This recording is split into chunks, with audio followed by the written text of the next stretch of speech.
The Whale Rider is a novel by Witi Ihimaera, published in 1987. The Whale Rider is Te Kaik Tohorua in Maori. This young adult in Maori literature is set during the mid-1980s in Wangara, New Zealand, and Sydney, Australia and Mount Hagen, Papua New Guinea. Don't forget to like and comment.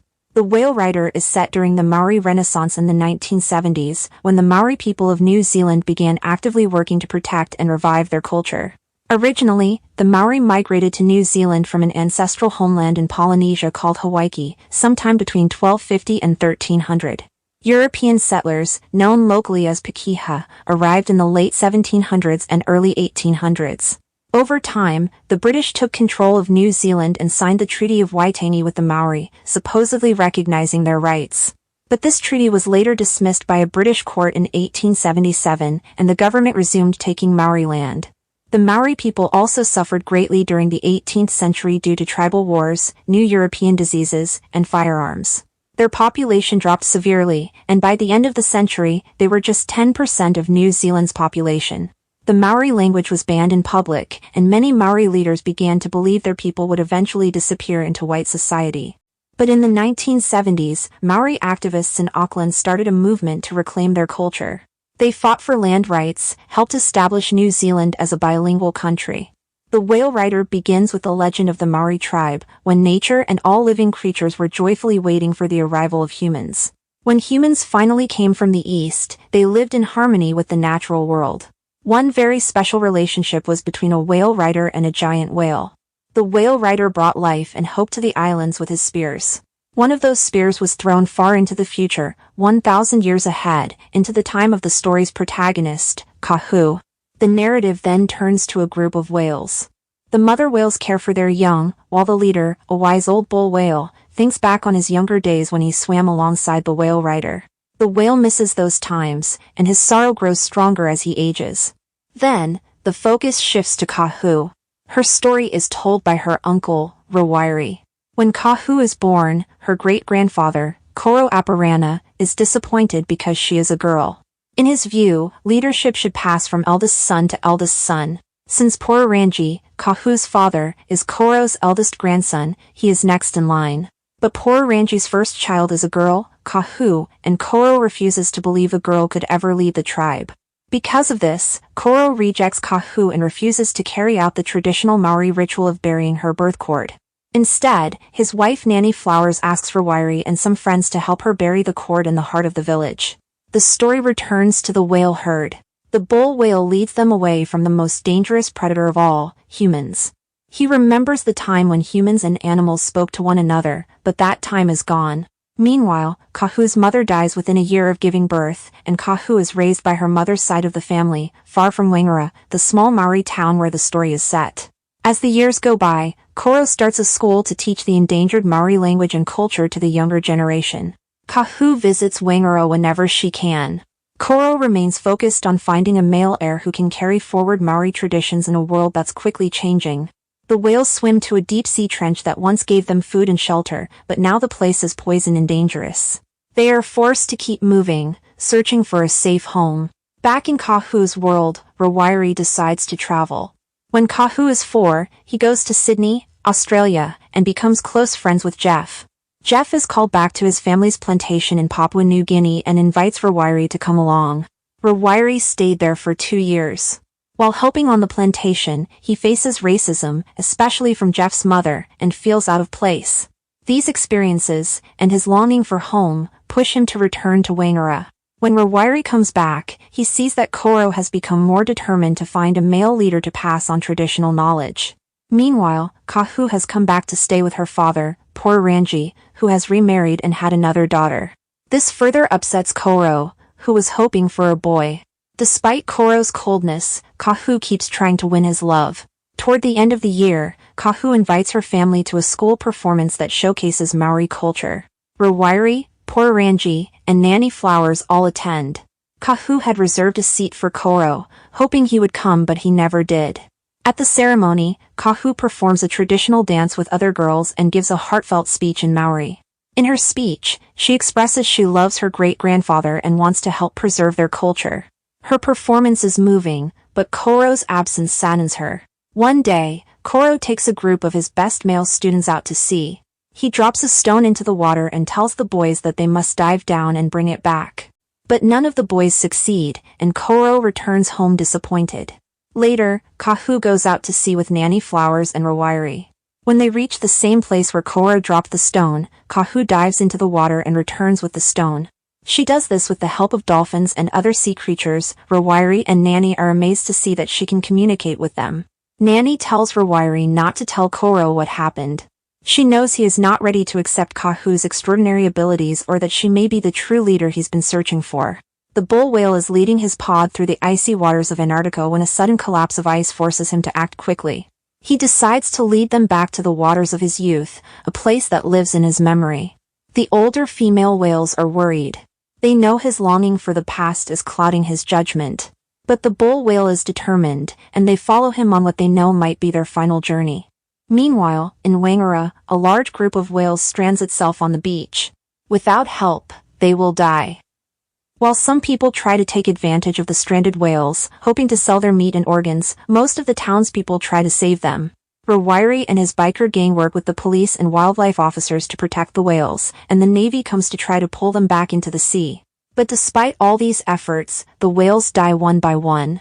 Koro returns from a trip and is devastated to learn what happened. He sees it as a spiritual sign, a warning. He believes the fate of his people is tied to the fate of these whales.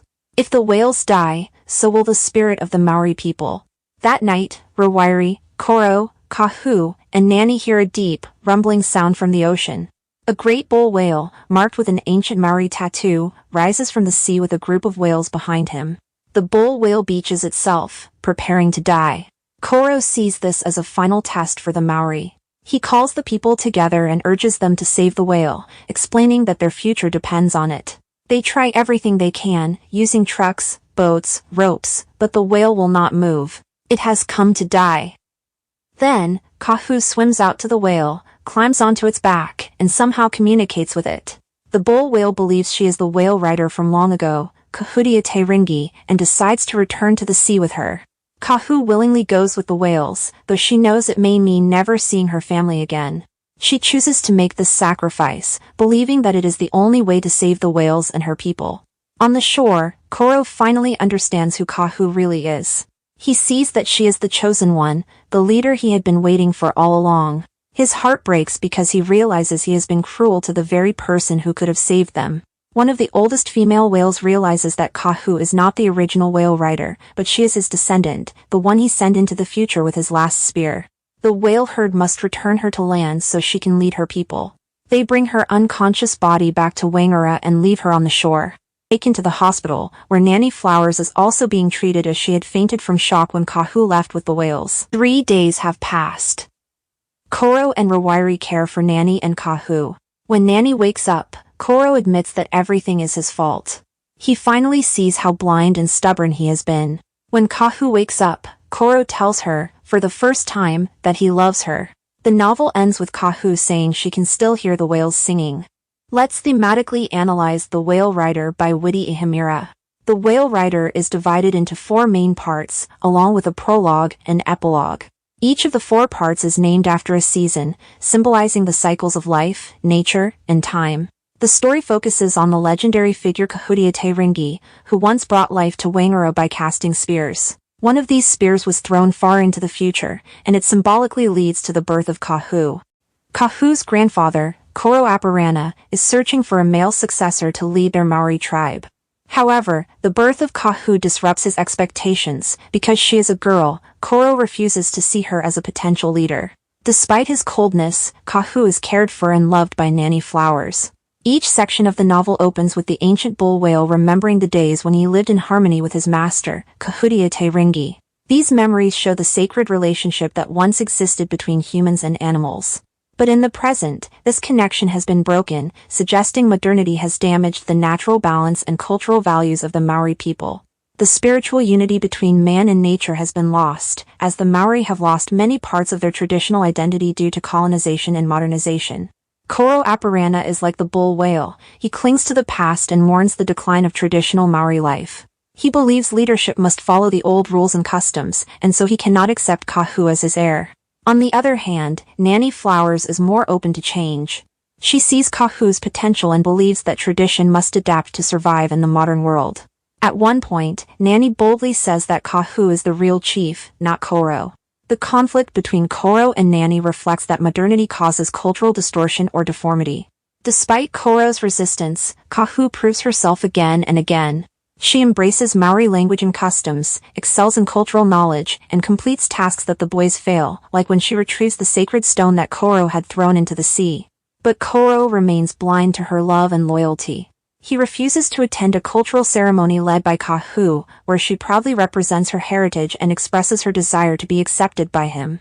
A group of whales strands itself on the beach, which is a tragic symbol of the broken relationship between humans and the natural world. This event foreshadows a disaster, suggesting that unless balance is restored, people and nature will suffer.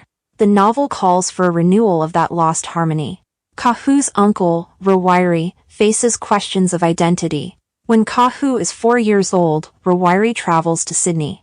There, he sees that many of his Maori cousins have abandoned their roots and embraced a modern, Western lifestyle. He becomes close friends with Jeff, and they travel to Papua New Guinea to help run Jeff's family's plantation. However, Rawiri experiences racism from Jeff's mother and begins to feel out of place. These experiences deepen his understanding of what it means to be Maori. After 2 years, he returns to Wangara, ready to reconnect with his homeland and culture. Ihimaera presents a powerful vision of nature as sacred and shows human arrogance damages the world. The ongoing battle between tradition and modernity, the pain of colonialism, racism, the need for cultural identity, and the strength of love and family are themes that are explored in this novel.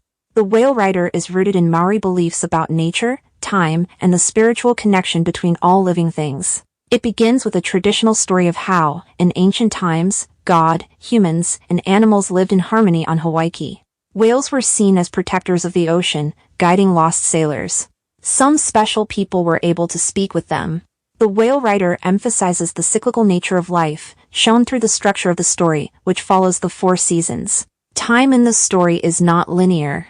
For instance, the ancient whale remembers Paikea from hundreds of years ago and is still emotionally connected to him. Similarly, Kahu, Paikea's descendant, forms a spiritual bond with this same whale, showing that generations can stay connected through love, memory, and destiny.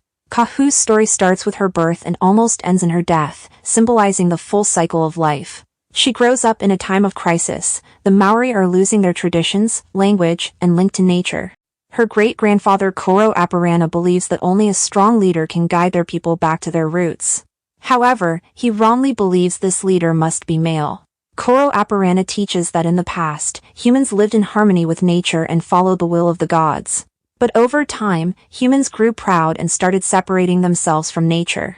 They overfished the seas and exploited animals, forgetting that they were supposed to be caretakers, not conquerors.